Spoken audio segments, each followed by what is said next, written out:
Hello नमस्कार दोस्तों।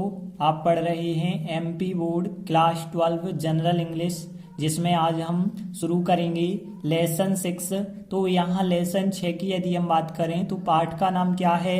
The face. Face मतलब होता है चेहरा। ऑन द वाल, वाल मतलब होती है दीवार। तो दीवार पर चेहरा, या फिर हम कह सकते हैं दीवार पर बना हुआ चेहरा। तो देखिए, यदि हम इस अध्याय की बात करें तो इस अध्याय में केवल 4 क्वेश्चन ही महत्वपूर्ण हैं। तो हम इन चारों क्वेश्चन को अच्छे से समझाने वाले हैं। तो देखिए, क्वेश्चन फर्स्ट सबसे ज्यादा आईएमपी क्वेश्चन है इस अध्याय का। तो देखिए, पहला क्वेश्चन क्या है? What was the topic of discussion at डेवनीज। अब यहाँ पे देखिए, व्हाट मतलब क्या, वाज मतलब था, द टॉपिक, टॉपिक मतलब विषय हम कह सकते हैं, और डिस्कशन, डिस्कशन मतलब चर्चा होती है। तो चर्चा का विषय क्या था? एट डेवनीज मतलब डेवनीज के स्थान पर या डेवनीज के घर पर हम कह सकते हैं। तो यहाँ पे डेवनी नाम का जो एक लड़का है, उसके घर पर एक चर्चाएं चल रही थी। तो उसके घर पर चर्चा का विषय क्या था? चर्चा का विषय था लोकोत्तर। लोकोत्तर मतलब यहाँ पे पुरानी गाथाएं, कथाएं या कहानियां या लोकोक्तियां हम कह सकते हैं। मतलब यहाँ पे पुराने समय की कुछ कहानियों को ही कहते हैं लोकोत्तर। तो यहाँ पे जो डेवनी के घर पर चर्चा का विषय था वो लोकोत्तर था। तो देखिए, यहाँ पे आंसर में भी बताया गया डेवनी के घर चर्चा का विषय लोकोत्तर था। अब लोकोत्तर के लिए जो वर्ड होता है वो आप ध्यान रख लें, सुपर नेचुरल होता है। तो यहाँ सुपर नेचुरल होता है, मतलब यहाँ पे सुपर नेचुरल का मतलब हिंदी में लोकोत्तर मतलब पुराने जमाने की जो है कहानियां, गीत कहानियां कह सकते हैं। तो केवल आपको एक शब्द पता होना चाहिए, सुपर नेचुरल। और देखिए, यहाँ पे यदि हम बात करें तो डेवनी के घर चर्चा का विषय, तो ये लिखा है the topic of discussion at डेवनीज। तो यहाँ पे इतना वर्ड हो गया, और फिर यहाँ पे लोकोत्तर के लिए द सुपर नेचुरल हम लिखेंगे। यहाँ पे बस आपको सहायक क्रिया लगानी होगी।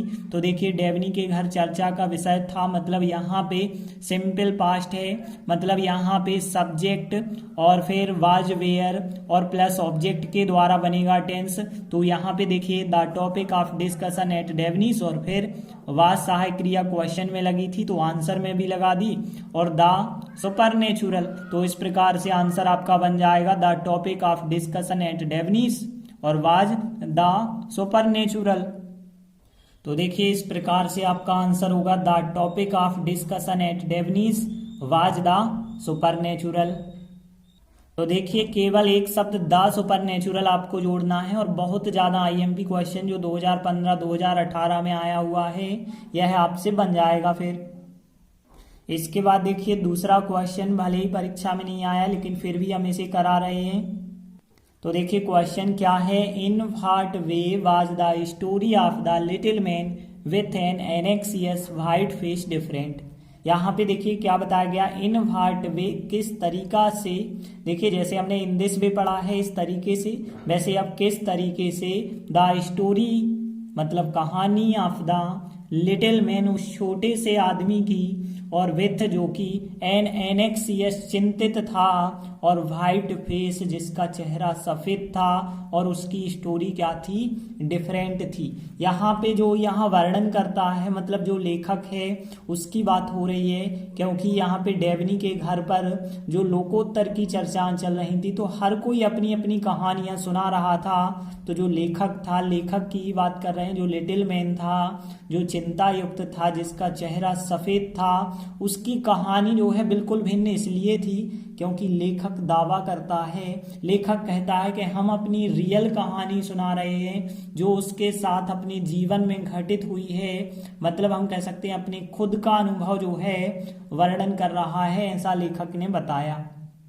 तो देखिए, आंसर बताया गया, उस आदमी की कहानी इसलिए भिन्न थी क्योंकि उसने दावा किया कि वह अपने खुद का, अपने स्वयं का अनुभव बयान कर रहा था, ऐसा उसने दावा किया। तो देखिए, इन 3 लाइनों का ट्रांसलेट हम कैसे करेंगे? कुछ शब्द आपको पता होने चाहिए। जैसे पहला शब्द होता है क्लेम। क्लेम करना मतलब होता है दावा करना, और फिर इसके बाद देखिए एक्सपीरियंस, अनुभव, यह तो आपको पता होगा। बयान करना या बखान करना होता है नैरेट करना।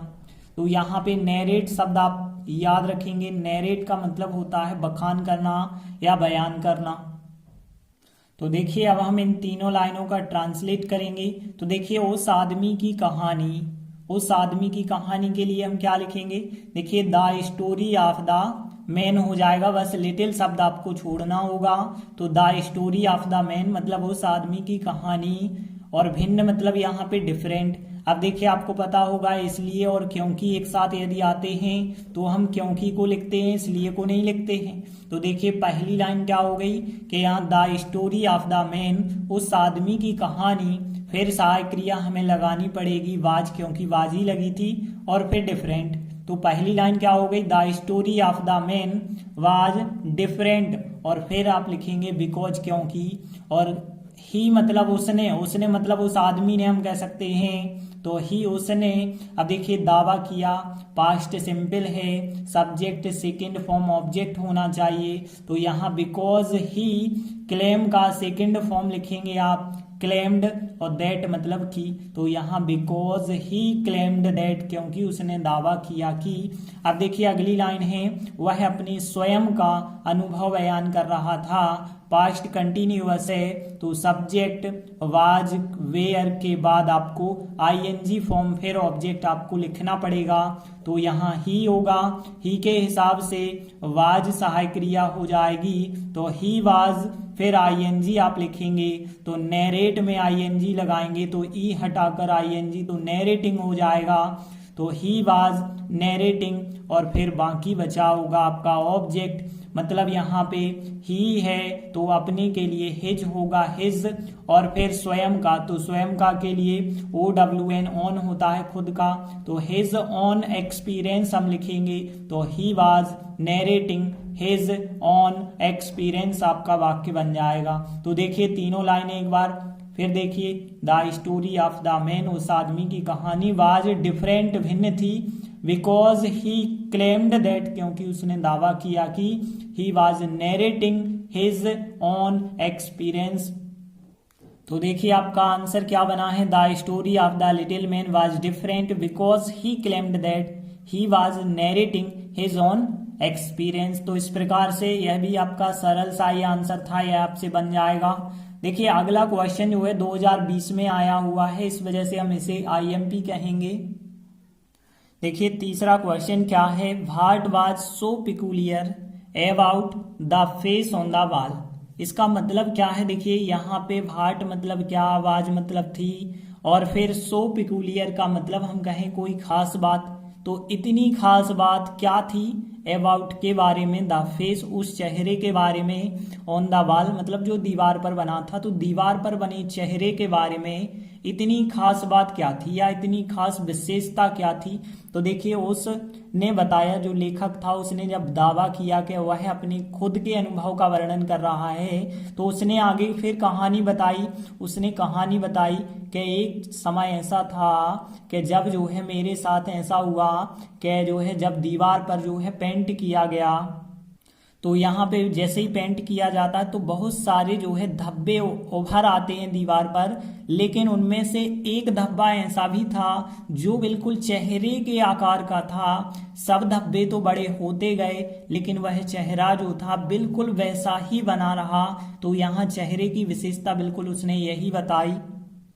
तो लेखक ने क्या बताया कि उस दीवार पर बने चेहरे की विशेषता यह थी कि जिस समय दीवार पर बने धब्बे बड़े होते गए, मतलब दीवार पे बहुत सारे धब्बे बन गए थे, सब तो बड़े होते गए, लेकिन वह जो चेहरा था वैसा ही बना रहा। तो देखिए इन 3 लाइनों का हमें ट्रांसलेट करना होगा।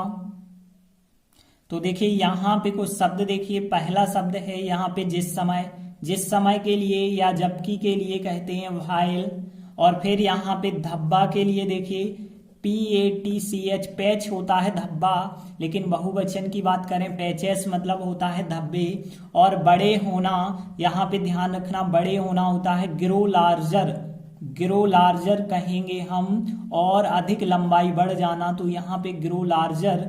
और फिर यहाँ पे एक शब्द और आप याद रखें रीमेन का मतलब होता है बने रहना, और वैसा ही तो आपको पता होगा सेम, सेम मतलब बिल्कुल वैसा ही होता है। तो देखिए यहाँ व्हाइल मतलब जबकि होता है या जिस समय, पेचेस मतलब धब्बे, और ग्रो लार्जर मतलब यहाँ पे बड़ा होना होता है, रिमेन बने रहना, और सेम मतलब वैसा ही। तो यहाँ पे देखिए पहली लाइन यदि हम देखें, उस दीवार पर बने चेहरे की विशेषता यह थी। तो यहाँ पे देखिए उस दीवार पर बने चेहरे की विशेषता, यहाँ पे लिखा हुआ है पिकुलियर मतलब होती है विशेषता। देखिए खास शब्द इसमें इस्तेमाल नहीं किया गया है, वरना आप कह सकते हैं सो से आंसर हम लिखना चाहते तो यहाँ पे हम पिकुलियर से लिखेंगे। तो यहाँ दा लेकिन लगा के लिखना आप।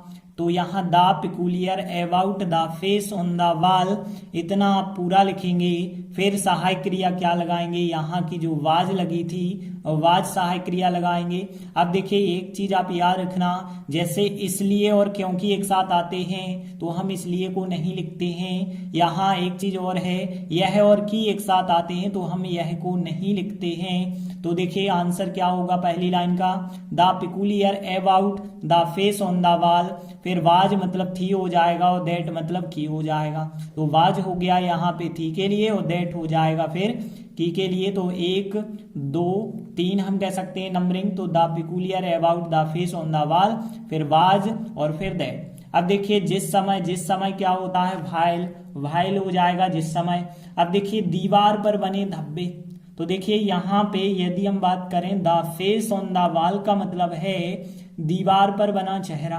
तो यहाँ पे अब ध्यान देना, दीवार पर बने धब्बे की यदि हम बात करें तो देखिए यहाँ इस फेस के स्थान पे आपको धब्बे लिखना होगा, धब्बे मतलब पैचेस लिखना होगा। तो देखिए यहाँ पे बिल्कुल इसी जैसा ही तो बनेगा, the patches on the wall, the patches on the wall मतलब दीवार पर बने धब्बे, क्योंकि दीवार पर बना चेहरा, अब चेहरे के स्थान पे आप धब्बे लिख देंगे तो धब्बे मतलब पेचेस हो जाएगा। और फिर बड़े होते गए, यह हो जाएगा पास्ट सिंपल। पास्ट सिंपल होगा तो इसका सेकेंड फॉर्म आपको लिखना होगा ग्रीव लार्जर। तो देखिए कैसे आंसर बना होगा, जिस समय मतलब यहाँ पे कंजक्शन है, तो जिस समय व्हाइल, जिस समय दीवार पर बने धब्बे मतलब यहाँ पे हम कह सकते हैं the patches on the wall, और फिर ग्रीव लार्जर मतलब बड़े होते गए।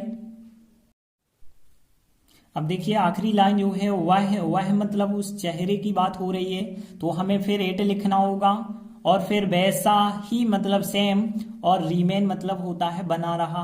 लेकिन यहाँ पे ध्यान देना यह भी पास्ट सिंपल है, सब्जेक्ट सेकंड फॉर्म ऑब्जेक्ट आपको लिखना होगा।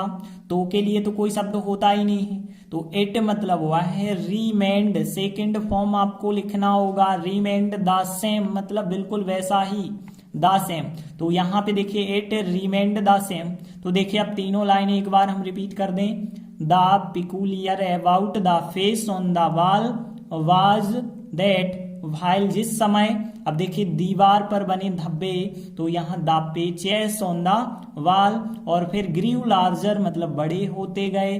तो इट मतलब वह रीमेंड बना रहा, द सेम मतलब बिल्कुल वैसा बना रहा। तो देखिए इस प्रकार से आंसर बना होगा, the peculiar about the face on the wall was that while the patches on the wall grew larger it remained the same. तो इस प्रकार से देखिए 3 लाइनों का है, 1-2 बार यदि आप बनाएंगे तो बिल्कुल आपसे बनने लगेगा। इसके बाद देखते हैं हम चौथा क्वेश्चन है। देखिए यह भी परीक्षा में नहीं आया लेकिन फिर भी हम इसे समझ लेते हैं। तो यहाँ पे देखिए चौथा क्वेश्चन क्या है, what dominated the thoughts of the narrator when he had an attack of influenza. मतलब यहाँ पे समझते हैं व्हाट डोमिनेटेड मतलब क्या हावी रहता था, the thoughts of the narrator मतलब जो वर्णन करता है उसके विचारों पर क्या छाया रहता था, क्या हावी रहता था जब ही हैड एन अटैक मतलब जब उसे हुआ था ऑफ इन्फ्लुएंजा। तो इन्फ्लुएंजा होती है सर्दी खांसी, तो जब जो वर्णन करता लेखक है उसे सर्दी खांसी नामक रोग हो जाता है इन्फ्लुएंजा, तब उसे अपने विचारों में केवल एक ही चीज दिखाई देती है, वही चेहरा दिखाई देता है। ऐसा लेखक कहानी में बता रहा है कि जब मुझे जो है सर्दी खांसी इन्फ्लुएंजा नामक रोग हुआ तो मेरे विचारों पे, मेरे हर एक चीज में वही चेहरा नजर आता था। तो देखिए आंसर में बिल्कुल यही बताया गया कि जब वर्णनकर्ता को इन्फ्लुएंजा हुआ था तो वह चेहरा वर्णनकर्ता के विचारों पर छाया रहता था। अब यहाँ पे यदि हम देखें तो देखिए 2 लाइन में हमने इसका आंसर लिखा है और आंसर बहुत सरल सा है। वह चेहरा, द फेस कहेंगे हम वह चेहरा को, तो केवल आपको एक शब्द ही लिखना है, द फेस। तो देखिए आप ऐसे भी लिख सकते हैं और व्हाट के स्थान पे द फेस लिख दें तो भी आंसर सही होगा। लेकिन यदि हम इस प्रकार से बनाएं कि यहाँ पे जब वर्णनकर्ता को इन्फ्लुएंजा हुआ था, मतलब एक लाइन हो गई क्वेश्चन की, तो यहाँ पे जब वर्णनकर्ता को इन्फ्लुएंजा हुआ था तो व्हेन ही, चाहे हम ही लिखें या वर्णनकर्ता को नैरेटर लिखें एक ही बात है। तो when he had an attack of influenza पहली लाइन हो गई, और फिर यहाँ पे द फेस लिखेंगे और फिर इसके बाद dominated the thoughts of the narrator, पूरा आपका आंसर इस टाइप से आपका बन जाएगा। तो आगे पीछे लिखने से कोई अंतर नहीं आएगा। तो देखिए इस प्रकार से ही गाइड में दिया गया है, तो इसी प्रकार से हम भी आपको बता रहे हैं। पहली लाइन हो गई when he had an attack of influenza, ये हो गई पहली लाइन। अब दूसरी लाइन क्या हो गई, यहाँ पे व्हाट की जगह हमने द फेस कर दिया, the face dominated the thoughts of the narrator. तो इस प्रकार से आपका आंसर बन जाएगा। और फिर भी आपको समस्या जाती है तो केवल आप व्हाट के स्थान पे द फेस लिख दें, बाकी यहां से यहां तक पूरा आंसर लिख दें।